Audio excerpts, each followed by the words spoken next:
এই সংসারের দায়িত্ব করতে করতে আমরা মেয়েরা প্রায় হাঁপিয়ে উঠি। নিত্যদিন একই রকম কাজ, একই রকম জীবনযাপন। কখনো কখনো মনে হয় ধুর, এই সংসার করার থেকে ছোটোবেলায় যে আমরা স্কুলে যেতাম, আসতাম, খেলতাম, এই জীবনটাই মনে হয় খুব ভালো ছিল।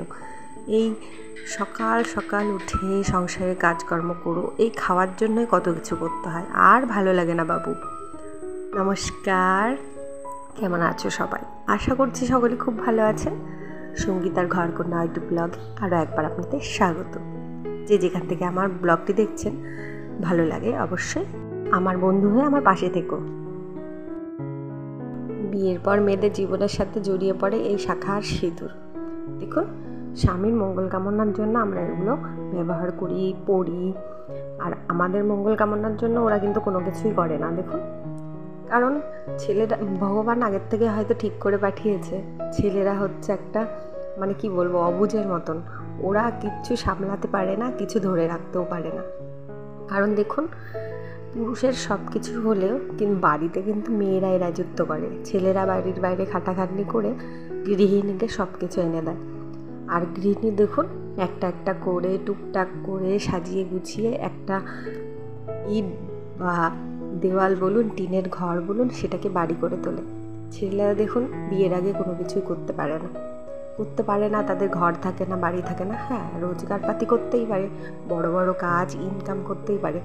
যখন তারা বিয়ে করে তখনই হয় তাদের বাড়ি, গাড়ি, একটা ঘর সুন্দর করে, তখনই ছেলেরা টুকটুক করে জিনিসপত্র একে একে করতে ধরে, উন্নতি করতে থাকে। জীবনে কিন্তু নারী না আসলে পুরুষদের সামর্থ্য নেই ওরা যে ইনকাম করে সেই জিনিসটাকে ধরে রাখে। সেই নারীরাই হচ্ছে আমরা। ছেলেদের সম্পত্তি আমরা পাহারাদার, ওদের সম্পত্তি আমরা পাহারা দিই, আর ওদেরকে বয়সকালে বলি, নাও এটা তোমার, এতটা ছিল, এতটা আছে, এতটা হয়েছে। আমাদের কিন্তু নারীদের জীবনে কিচ্ছুই নেই, আমরা শুধু পাহারাদারি করেই সারা জীবনটা শেষ করে দিলাম। ছেলেরা যতই বলুক না কেন, আমাদের নারীদের কিন্তু অনেকটাই ধৈর্য শক্তি। সংসারে দেখবেন পুরুষেরা বলে কি, মেয়েদের নাকি বুদ্ধি থাকে হাঁটুতে। সেটা কি কখনো হয় বলুন? যদি মেয়েদের বুদ্ধি যদি হাঁটুতেই থাকে, কোনো এক সংসার, একটা নারী এইভাবে কিন্তু কখনো স্বামীর সামান্য টাকা পয়সাতেই তারা কিন্তু এইভাবে বাচ্চা, সন্তান, শ্বশুর শাশুড়ি নিয়ে চালিয়ে নিয়ে যেতে কখনোই পারে না। মেয়েদের যদি বুদ্ধি হাঁটুতে থাকে, এটা তাহলে ছেলেদের ভুল কথা। ওদের যে বুদ্ধি কোথায় থাকে ওরা নিজেরাই হয়তো জানে না। তো যাই হোক, এখন এই যে পুজো টুজো দিচ্ছি, থাক, ভগবানের সামনে এইসব কথা নাই বললাম। চলুন ভগবানের পুজোটা দেওয়া যাক। আর আজকে গোপালের শৃঙ্গার করার পর দ্বিতীয় দিন গোপালকে সাজুগুজু করিয়ে দিয়ে আমার মনটা ভীষণ ভালো। অনেক দিন থেকে তার অঙ্গরাগ করাতে চাচ্ছিলাম। যাই হোক, কালকে সময় তো ছিল না, মনের ইচ্ছেও ছিল না। ইচ্ছে ভাবতেই পারিনি যে আমি আজকে গোপালের অঙ্গরাগ করাবো। কারণ হঠাৎ করে গোপালকে স্নান করানোর পর চোখের হচ্ছে যে মণিটা থাকে, তো অর্ধেকটা আপনি আপনি খুলে পড়ে গেল। তো যাই হোক, তো দেখতে একটু কীরকম লাগছিল। তো তারপর কী করলাম, যে ভাবলাম চোখের মণিটা কালো করে দিই। তারপর ওই মণি কালো করতে গিয়ে সমস্তটাই করে দিলাম।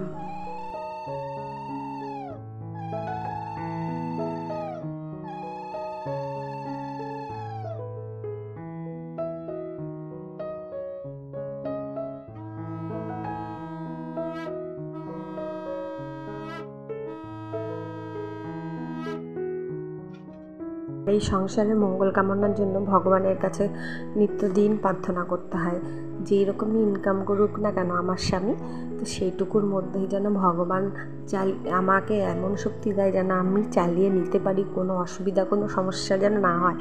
তো ভগবানের কাছে এটাই প্রার্থনা করতে হয়, যেরকমই ইনকাম হোক না কেন তার মধ্যেই যেন সংসারটা ভালোভাবে ঠিকঠাক চলে যায়। এইভাবে অনেক কিছু প্রার্থনা, পুজো আর্চা করতে হয়, অনেক অনেক নিয়ম থাকে। কিছু কিছু যেরকম নিয়ম থাকে, মা লক্ষ্মীর পুজো করার পর মা লক্ষ্মীরকে যে কাঁচা টাকা, কড়ি, তারপর হলুদ, এসব যে আমরা দিই, তো সেই কাঁচা টাকা, কড়ি, একটু সিঁদুর ছুঁয়ে, ঠাকুরের ফুল ছুঁয়ে তোমরা কিন্তু আলমারিতে রেখে দিতে পারো। তাতে কি হয়, সেই ধন সম্পত্তি বা যেই কিছু রাখেন না কেন, সেখানে ভগবান যেন সেই জিনিসটাকে শ্রীবৃদ্ধি করিয়ে দেয়। এরকম অনেক অনেক নিয়ম আছে। স্বামীর মঙ্গল কামনার জন্য আমরা অনেক রকম নিয়ম করে থাকি, অনেক রকম ব্রত করে থাকি। তো গোবিন্দর ব্রত করুন, গোবিন্দকে বলুন। আসল জায়গায় যদি আমরা না বলে নিজে যদি ভাবি না এটা ঠিক হয়ে যাবে, সেটা কিন্তু কখনোই না। যখনই পুজো আর্চা করবেন, ভগবানের কাছে প্রার্থনা করবেন সংসারের যেন মঙ্গল হয়, সবারই যেন মঙ্গল হয়। তো চলুন, আমার পুজো দেওয়া তো কমপ্লিট হয়ে গেছে, তোমাদের সাথে এইটুকুই দেখাচ্ছিলাম। এই যে আজকে সামান্য ফুল ফলে দিয়েছি। আর এখন যেহেতু প্রতিদিন বাড়িতে আম আসছে, ওই জন্য আমের ফল দিয়েই গোপালকে ভোগ দেওয়া হচ্ছে আর সমস্ত ঠাকুরদেরকে দেওয়া হচ্ছে। আর গোপালের উপর থেকে তো নজর সরে না, কিন্তু তাও সরাতে হবে। এখন যাব আমি সংসারে রান্না বান্না করতে। তো চলুন রান্না করা যাক। রান্নায় আজকে আছে 3 থেকে 4 ধরনের মাছ। এখানে হচ্ছে মানে কি বলে ওগুলোকে, পুঁটি, কই, তারপর হচ্ছে ট্যাংরা, আরও একটা কি মাছ বললো, তো সেই মাছটাও আছে। আর একটা কাঁকড়া ছিল, ওটা আলাদা করে রেখে দিয়েছি। আবার কালকে নদীর থেকে মাছ ধরে এনেছিল, তো সেগুলো মা বেছে দিয়েছে, আমি রাত্রেবেলা ভেজে রেখে দিয়েছিলাম। তো এখন আমি করে নিয়েছি তরকারিটা। তো এটা বাড়ির ধনে পাতা, ওই যেগুলো চ্যাপটা চ্যাপটা হয় না, কি ধনে পাতা বলে বিদেশি নাকি, তো সেটাই, এই বড় বড় ধনে পাতাটা। আর করেছি আজকে ডাল সামান্যটুকু। এগুলোই আমাদের দুপুরবেলার খাওয়া দাওয়া, যেহেতু আমরা একদম নর্মাল সাধারণ গৃহ বাড়ির থেকে। শাকসবজি যেহেতু খুব দাম, ওই জন্য আর শাকসবজি কেনা হচ্ছে না, ডাল সয়াবিন এইসব খেয়ে সংসার চালানো হচ্ছে। তো এই যে মাছের ঝোলটা হয়ে গেছে, এখন বাবার জন্য ভাত তরকারি বেড়ে ওই ঘরে রেখে আসবো। আর এই যে আমরা খেতে বসেছি। তো আজকে ব্লগটা এতটুকুই শেয়ার করলাম তোমাদের সাথে। ভালো লাগলে লাইক করো, শেয়ার। তো আজকাল টাটা, সকলকে রাধে রাধে।